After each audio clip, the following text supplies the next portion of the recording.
Oh, brother Farouk, thank you so much for coming to the show. To be in these places at the time that. So yeah, I'm in the right place at the right time. Hear what's happening now. I told you the Jamaican accent was gonna come out.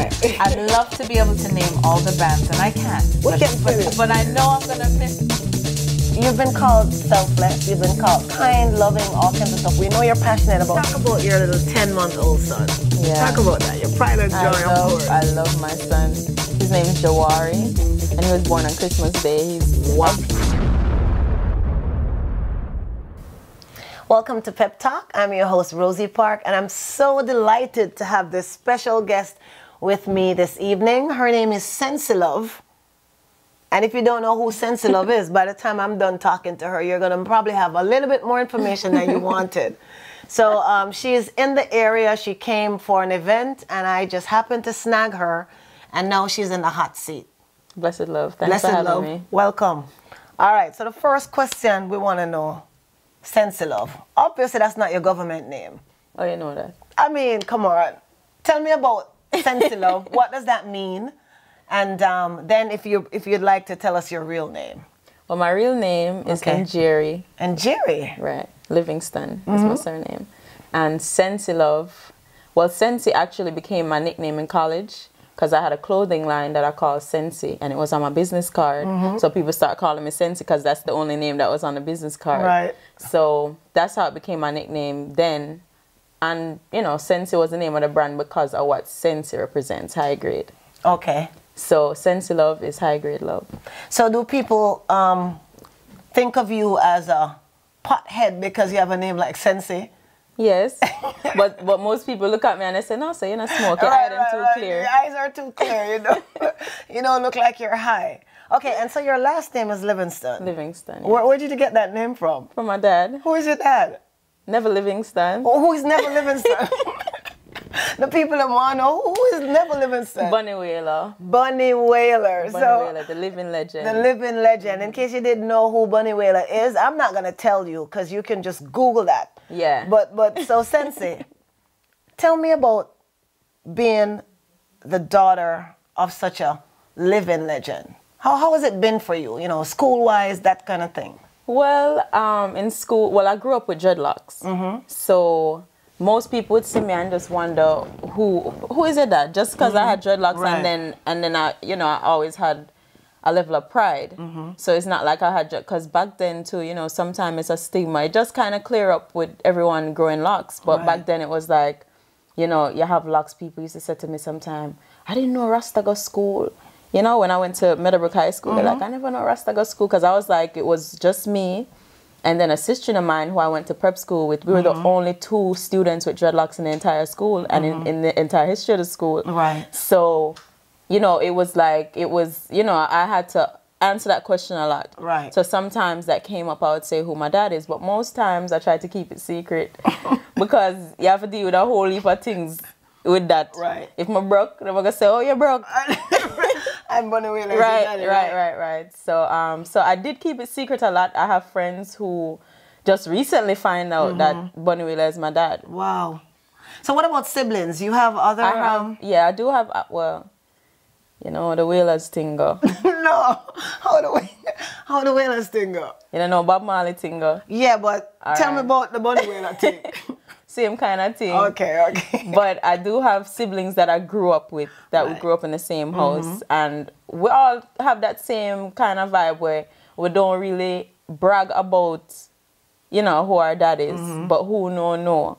And we always have that level of pride where people, you know, always assume that, you know, our dad is somebody, some big Rasta man somewhere, you know? Right. So tell me a little bit about how involved was Bunny Wailer in your life growing up? Was he, I know he toured a lot, was he a constant presence? Well, he toured a lot. He worked a lot. I wouldn't say toured a lot because back then he didn't really like to fly too much. You hear about Bunny Wailer and I want to go on the Iron Bird and, you know? So he was around and he's one of those artists that is real present in the community.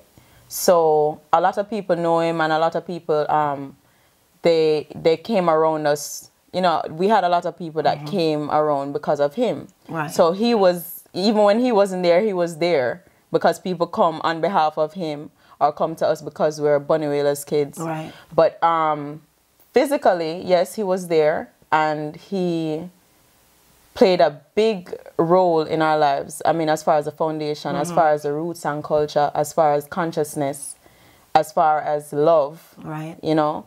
So I did grow up with that, with a firm, you know, backbone.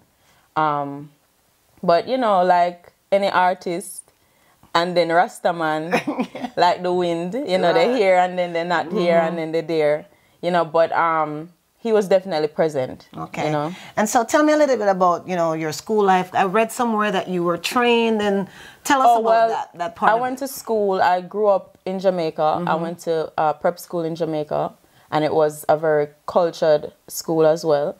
And then I went to Meadowbrook High School for like 2 years. And then I migrated around, like right after second form, I migrated to Atlanta.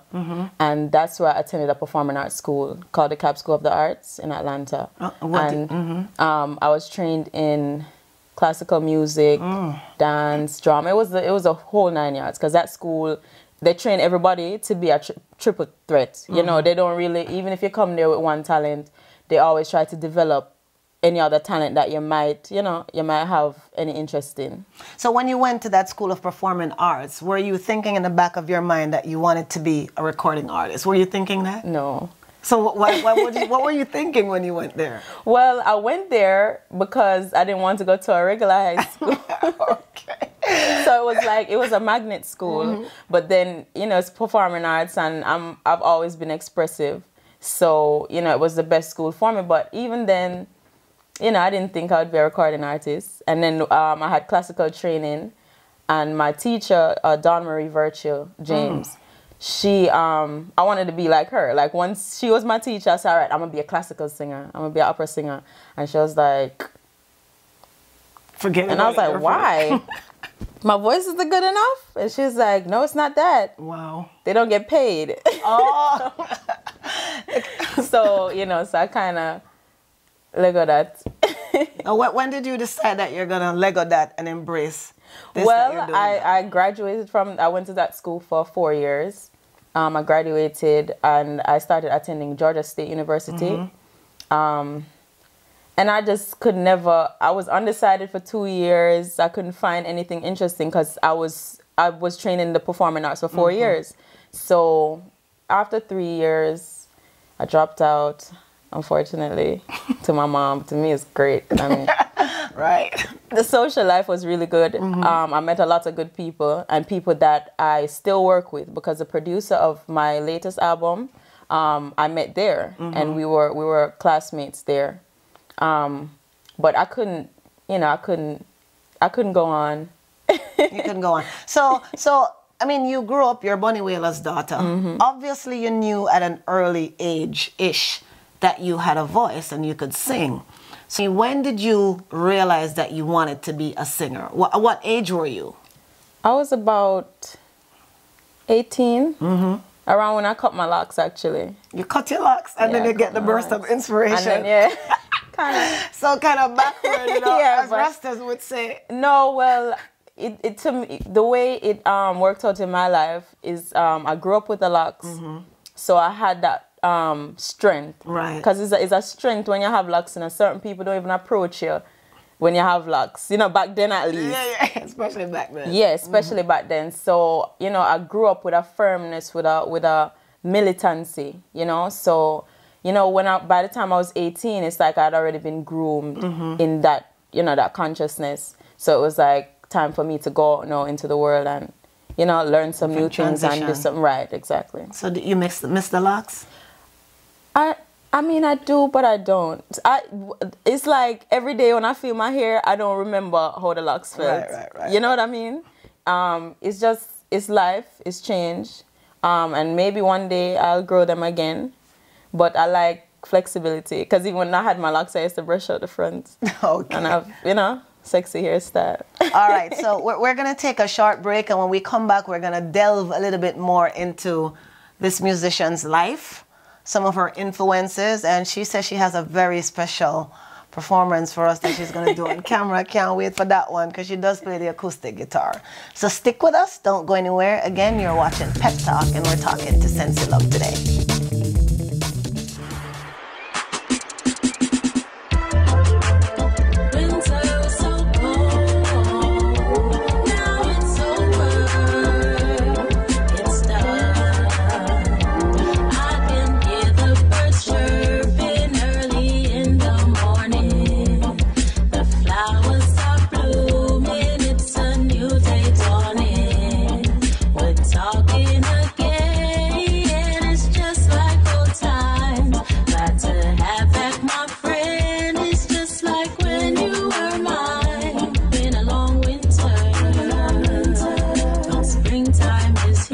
And if you're just joining us, my guest this evening is Cen'C Love, daughter of the famous Wailer, Mr. Bunny Wailer.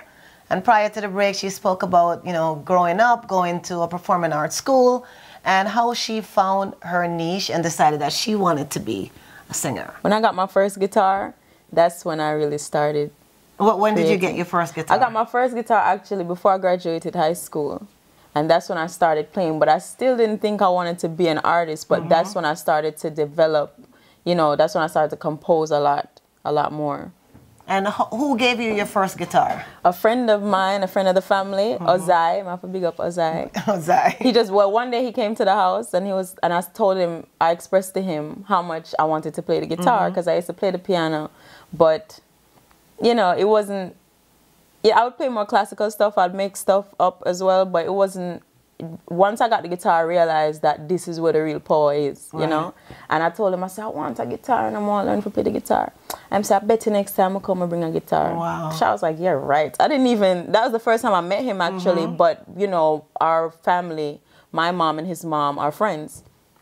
He came to the house a couple weeks later with a guitar in his back, with a case, tuner, new string, everything, and disappeared. I didn't see him for years after that, until like 2 or 3 years ago, he came back into my life. So we leave you with a guitar, and you're on your way now. Lock's gone, brand new you. You're no, I was never saying so. No, I mean, it's a change. It has nothing to do with the locks being gone, but I'm just saying, sometimes you make life changes not knowing, and it manifests itself in a number of ways. You know, you grow your locks, you cut your locks, you're not your hair. Exactly. So, what genre of music do you sing? Come on with it, tell me. You have, do you have a name for it? You sing everything? Everything, but reggae soul. Reggae soul? I like to say reggae soul, and I like to stay, even though sometimes my music sounds a little more alternative, I like to keep the reggae part of it, because reggae music is just a different vibration. Reggae music is on a love vibration. And I was saying this to my mom the other day. I said love and fear,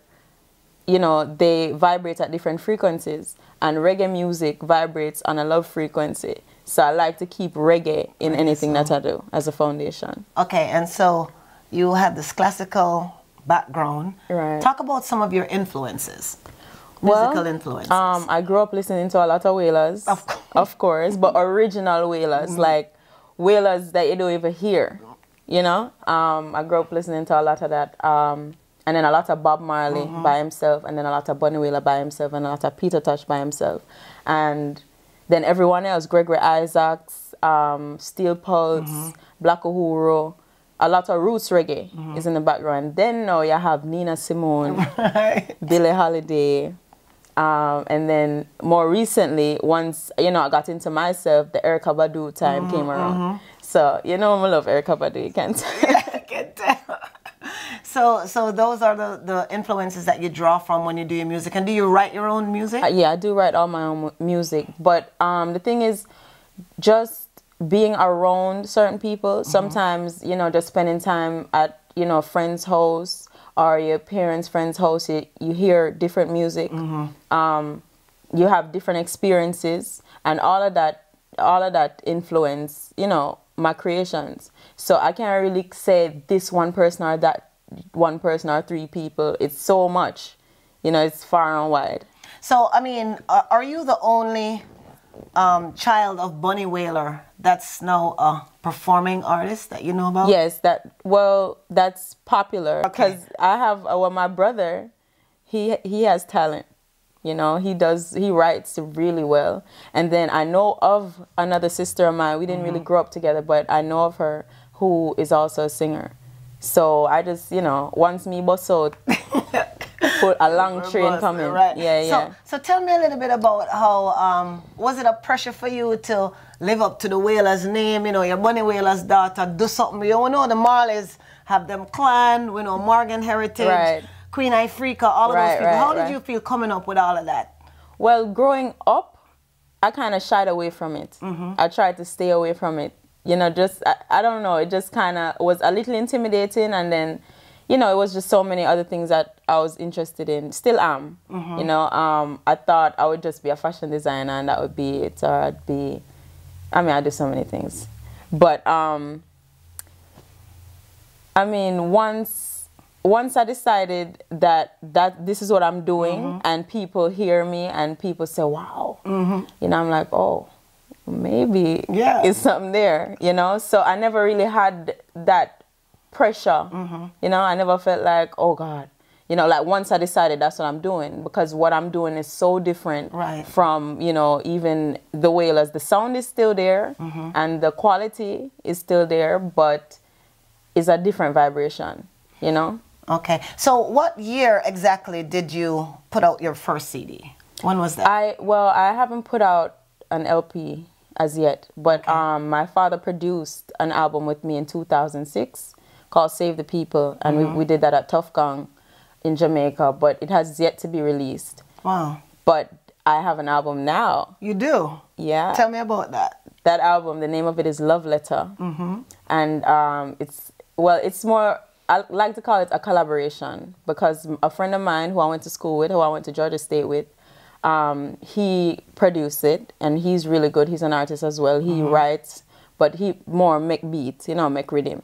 But he's really good. Shaka Gervan is his name, and he was a part of an indie rap group called Supreme. They were signed to Warner Brothers one time, and they kind of split up. So he went solo, and is still producing. Okay, and so I know you came into the area for the Caribbean American Heritage Awards last night, and you had the distinct honor of, I want to just say, serenading Rita Marley. Yes. Tell me about that whole experience. Well, it's friend of friends. It's the same thing. It's one big link. And it's so funny because most people think that I probably know Rita Marley a long time because, you know, the legacy. But it was my first time meeting her. Wow. And it was a beautiful experience, actually. The event was honoring Caribbean American, you know, professionals, intellectuals, lawyers, doctors, people who are very active in the community or in their, whatever their home country is. And I was so touched. I cried.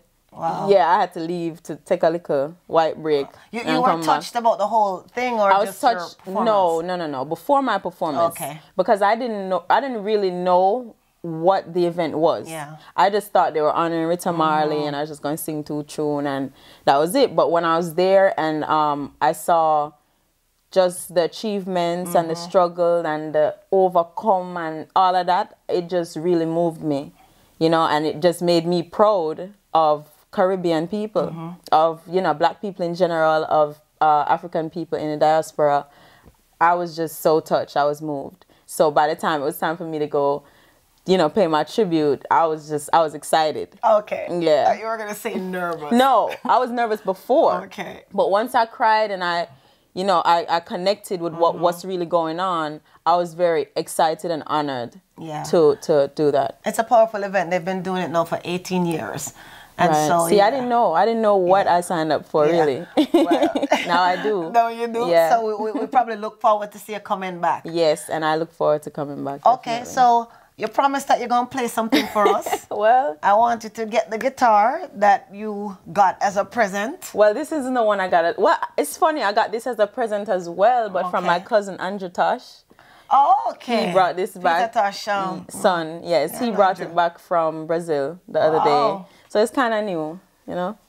Yeah. All right. So we're going to run the track, and then we're going to meet... Are we going to meet your son? My son... Well, is he sleeping? He's taking a nap. Wow. So we'll talk a little bit about your pride and joy after you bless us with a tune. All right.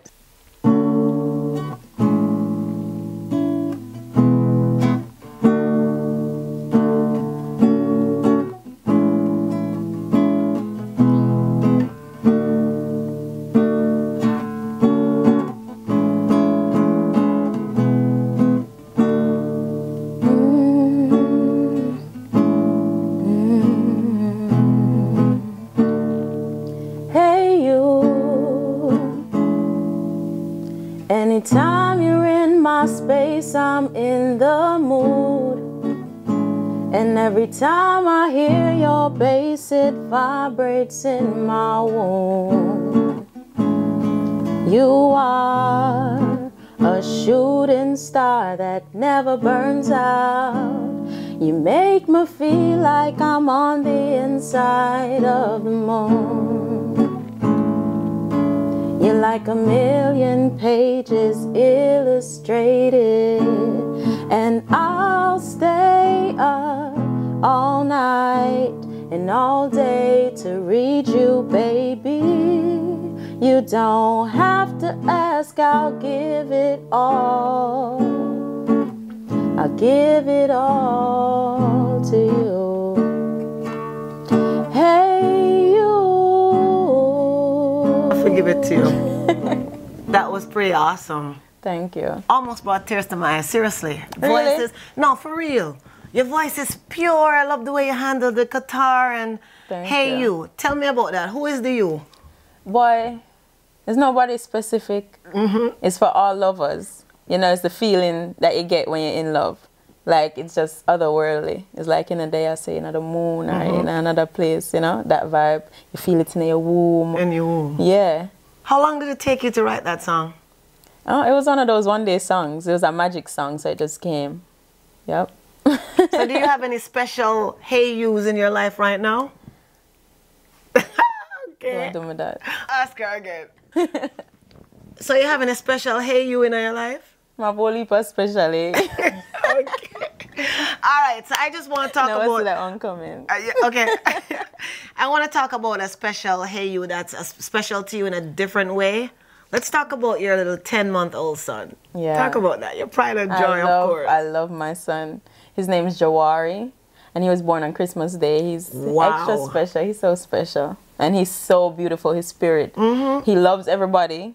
He allows me to work, which is great because, you know, when you're an artist, it's hard, especially when you have a baby. But he is awesome. And I know your mom is also very involved in your life. Very involved. Yeah, well, she's involved, yes, Sequoia, Millie David. She's involved in my life. She's involved in my career. She's awesome. She's awesome. She's my momager. She's your momager. Okay, yeah, I was going to ask you. Yeah. All right, so just tell us a little bit about what we can expect on this CD that you have. Well, this CD, Love Letter, is a letter from me to life because it's a letter about love of self. It's a letter about love of community, of everyone, because there's a song called What About Love.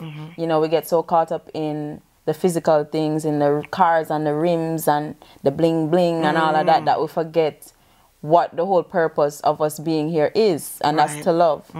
And then, you know, songs about searching for myself, loving myself, and then of course the love, the hey you love, that kind of love.